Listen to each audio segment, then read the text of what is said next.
तो hello guys, आज की वीडियो में हम मैट्रिक्स का एक क्वेश्चन करने वाले हैं जिसका नाम है diagonal traversal. As the question suggest, इसमें हमें डायगोनली ट्रैवर्सल करना है। So given an m into n matrix, return an array of all the elements in diagonal order. So अगर हमारे पास कुछ इस टाइप का हमें मैट्रिक्स दिया हुआ है, 1 से लेकर 9 तक नंबर्स हैं, सो हमारा आउटपुट कुछ इस हिसाब का आएगा। सो ये आउटपुट आ कैसे रहा है? सो यहाँ पे अगर हम देखें डायगोनल ट्रैवर्सल का मतलब क्या है।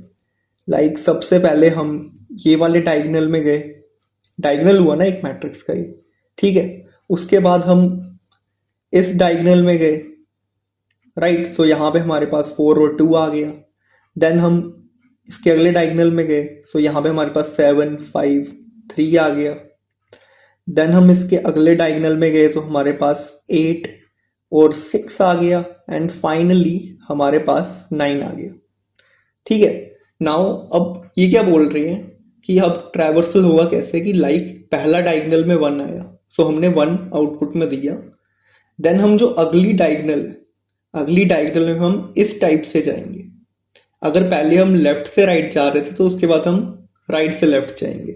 सो 2 से 4 गया, देन उसके बाद यहाँ पे 7 5 3, देन 6 8 एंड फाइनली 9। सो एक जिगजैग टाइप का पैटर्न बन रहा है यहाँ पे, ठीक है। जिगजैग टाइप का पैटर्न बन रहा है। तो यहाँ पे अगर हम क्वेश्चन को ब्रेक करना हो तो हम क्वेश्चंस को 2 पार्ट्स में ब्रेक कर सकते हैं। सबसे पहला पार्ट हो गया कि हमने डायगोनल्स निकाल लिए मैट्रिक्स के, ठीक है। हमने एक ऐसा लॉजिक फाइंड करना है जिसके थ्रू हम एक मैट्रिक्स के डायगोनल ट्रैवर्स कर सके। एंड देन जो सेकंड थिंग इज ट्रैवर्सल, क्योंकि हमें ट्रैवर्सल जो बोला है that is in zigzag pattern. So that means कि अगर यहाँ पे 1 है सो यहाँ पे जिगजैग ऐसे करके देने हमने, right. So how would be able to do this? उसके लिए सबसे पहले हम मैट्रिक्स के अगर हमें ट्रैवर्स करना हो, so first of all we know that वहाँ पे एक रो होगा एंड कॉलम होगा। रो को हम आई से डिनोट कर दें फॉर एग्जाम्पल, एंड कॉलम को हम जे से डिनोट कर दें। तो हर जो एलिमेंट है उसका रो और कॉलम कुछ इस हिसाब से होगा। जो हमारा सबसे पहली रो का सबसे पहला कॉलम होगा उसको अगर हम 0 0 से डिनोट करें, 0 मतलब रो का इंडेक्स और अगला 0 मतलब कॉलम का इंडेक्स, तो यहाँ पे हमें एक पैटर्न दिखेगा। क्या पैटर्न दिख रहा है? सबसे पहले हम डायगोनल बना देते हैं। ये हमारा एक डायगोनल हो गया, ये हमारा दूसरा डायगोनल हो गया, ये हमारा थर्ड डायगोनल हो गया, ये हमारा फोर्थ डायगोनल हो गया एंड ये हमारा फिफ्थ डायगोनल हो गया। टोटल अगर हम देखें यहाँ पे हमारे पास 3 रोज एंड 3 कॉलम्स हो, मतलब number of rose and number of columns 3 हो, सो उसमें हमें 5 डायगोनल मिलते हैं। सो दैट मीन्स जो हमारे डायगोनल का काउंट होगा that would be n plus m minus 1, right.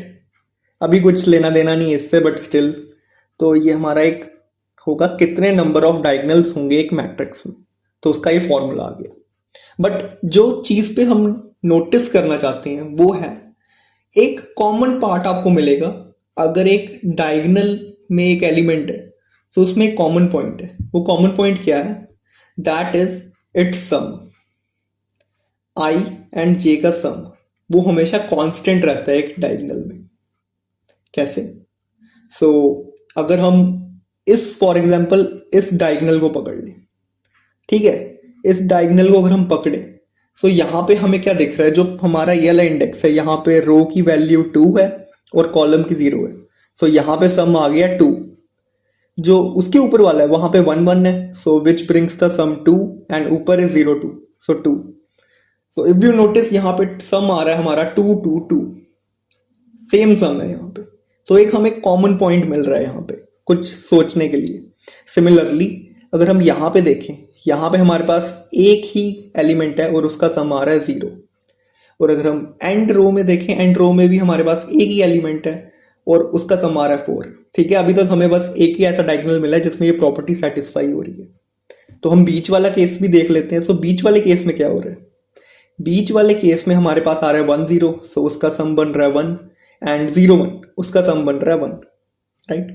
And अगर हम बीच वाला ये वाला केस देख लें, सो यहाँ पे हमारा बन रहा है 2 1 which is equal to 3 and 1 2 which is equal to 3। So अगर हम यहाँ पे पैटर्न देखें, पैटर्न क्या बन रहा है, जो हमारा सबसे पहला डायगोनल है उसके अंदर वही एलिमेंट आ सकते हैं जिसका i plus J equal to 0 हो। जो हमारा सेकंड डायगोनल है उसमें सिर्फ वही एलिमेंट्स आ सकते हैं जिसका i प्लस जे 1 हो। सिमिलरली उसके अगला डायगोनल में जो 2 होगा, उसके अगला 3 एंड अगला 4। सो हमें एक कंडीशन मिल गई है, राइट। हमें एक कंडीशन मिल गई है जिसके ऊपर हम वर्क कर सकते हैं। सो ठीक है, अंटिल नाउ हमें क्या पता चला है, लाइक हमारे पास अगर ये पहला डायगोनल है, that is diagonal number 2, that is diagonal number 3, diagonal number 4 and diagonal number 5। so जिन भी रो प्लस कॉलम का सम 0 होगा वो इस डायगोनल में प्रेजेंट होंगे, डायगोनल नंबर D1 सपोज कर लेते हैं। जो डायगोनल D2 है उसमें जितने भी एलिमेंट्स प्रेजेंट होंगे उनका i plus J row plus column index का सम 1 होगा। सिमिलरली आगे वाले डायगोनल्स के लिए 2 3 4, राइट। सो हमें कॉमन पॉइंट मिल गया। अब कोड कैसे करेंगे इसको, हमें कॉमन पॉइंट क्या मिला है, हमें कॉमन पॉइंट मिला कि हमें i plus J row plus column का सम एक सिमिलर टाइप ऑफ एलिमेंट्स बनाता है, राइट। सो मैं क्या बोल रहा हूँ, क्योंकि हमें पता है ये इटरेट कर रहा है पहले 0 1 2 3 4, दैट मीन्स हम एक यहाँ पे वेरिएबल रख सकते हैं। वो वेरिएबल क्या होगा, वो वेरिएबल का नाम हम रख देते हैं डायगोनल सम, ठीक है। डायगोनल सम इनिशियली उसकी वैल्यू 0 होगी, राइट। इनिशियली उसकी वैल्यू हम 0 से इनिशियलाइज करेंगे। सो उसके बाद हम क्या करेंगे, उसके बाद हम एक फॉर लूप लगा देंगे, ठीक है। फॉर लूप लगा रहे हैं, क्यों लगा रहे हैं, एलिमेंट्स को ट्रैवर्स करने के लिए उस डायगोनल में। अब वो कैसे हो रहे हैं वो देखते हैं हम एक इसके लिए सबसे पहले एक केस देख लेते हैं, ठीक है। अगर हम यहाँ पे देखें, यहाँ पे अगर हम बीच वाला डायगोनल देख लें जहाँ पे हमारे पास एलिमेंट्स हैं 2 0, देन हमारे पास 1 1 एंड देन हमारे पास 0 2। सो यहाँ पे एक कॉमन चीज़ तो ये है कि उनका जो सम है दैट इज इक्वल्स टू 2।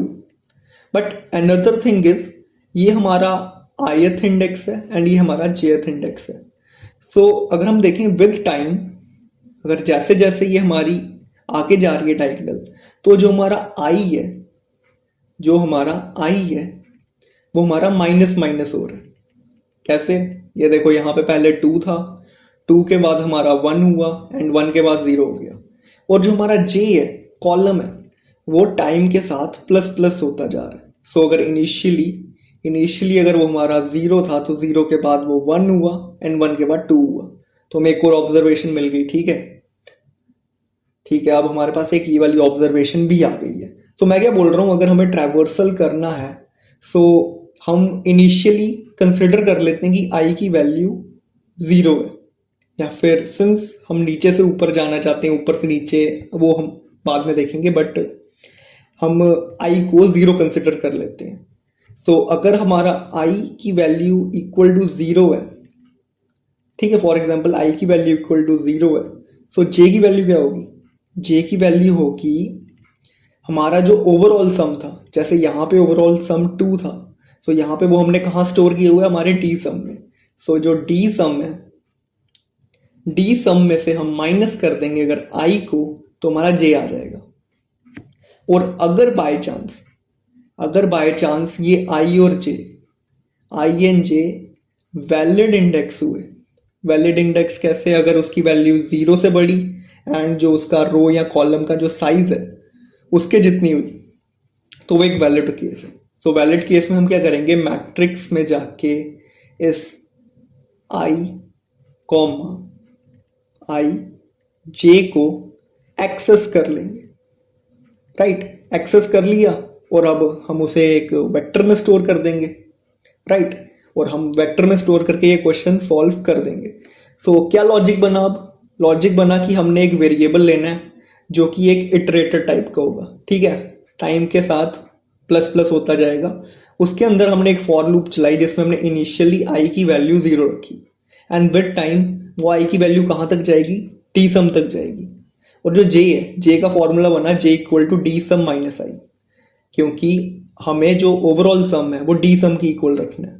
तो उसके बाद अगर ये दोनों वैलिड केस होंगे देन हम मैट्रिक्स में एक्सेस करके वेक्टर में डाल देंगे एंड हमारा आंसर निकल जाएगा।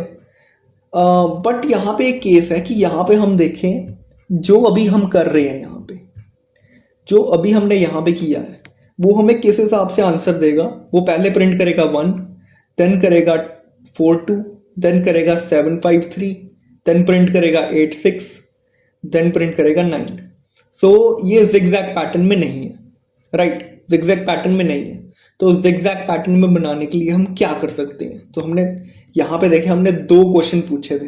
इस क्वेश्चन को हमने 2 सब प्रॉब्लम्स में ब्रेक किया था, जिसमें जो पहली सब प्रॉब्लम है डायगोनल में डालने की वो तो हमने सॉल्व कर दी है, बट सेकंड इसको जिगजैग पैटर्न में ट्रैवर्स कैसे कराएंगे। तो सिंपल सी बात है, अगर हमने डायगोनल निकाल दिया है तो एक टाइम हम क्या करेंगे, अब जैसे यहाँ पे हमें पता है यहाँ पे हमें रिवर्स ऑर्डर में स्टोर कराना है, रिवर्स ऑर्डर। दैट मीन्स इसको किसके अंदर डालो, इसको पुट कर दो स्टैक के अंदर, स्टैक के अंदर पुट कर दो, और जैसे ही लूप आपकी खत्म हो रही है दैट मीन्स कि ये वाला जो डायगोनल एलिमेंट्स थे उनका स्टैक खत्म हो गया है, देन उसको आंसर में डाल दो, राइट, देन उसको आंसर में डाल दो।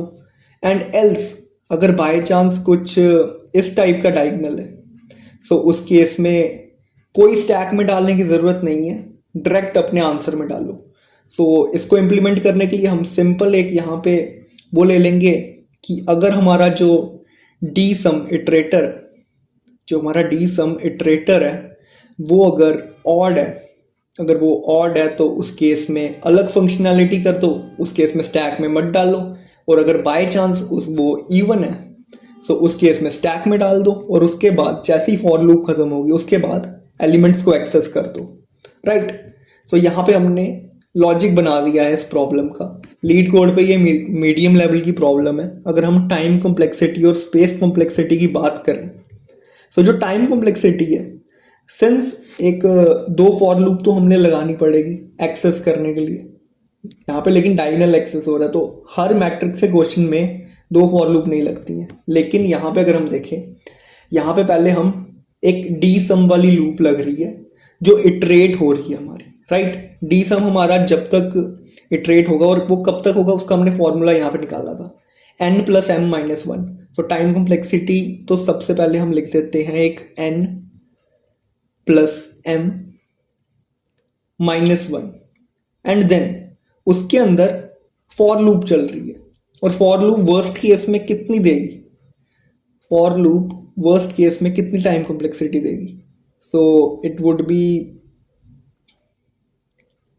n + m भी नहीं होगी, it would be maximum either n और m। सो जो भी मैक्स ऑफ n, m होगा वो देगी। सो इन दोनों को मल्टीप्लाई करके हमारी टाइम कॉम्प्लेक्सिटी आएगी। तो अगर हम इसे राउंड ऑफ करें, तो हमारी बिग O ऑफ कितनी टाइम कॉम्प्लेक्सिटी आएगी, n + m-1 और मैक्स ऑफ n। सो हम कंसीडर कर सकते हैं कि ये it would be less than n × m, ये n × m ट्रैवर्सल से कम टाइम कॉम्प्लेक्सिटी देगा, बट स्टिल वर्स्ट केस को हैंडल करने के लिए हम n × m बोल देते हैं। एंड स्पेस कॉम्प्लेक्सिटी, इसमें हम स्टैक यूज कर रहे हैं, राइट, स्टैक यूज कर रहे हैं और एक वेक्टर बना रहे हैं, बट जो भी है वर्स्ट केस में जो टाइम कॉम्प्लेक्सिटी है वो n + m से ऊपर नहीं जाएगी, राइट। सो यहाँ पे हमने ये क्वेश्चन का लॉजिक अच्छे तरीके से बना दिया है। अब कोडिंग रहती है, कोडिंग तो लॉजिक आ गया तो कोडिंग तो हो ही जाएगी।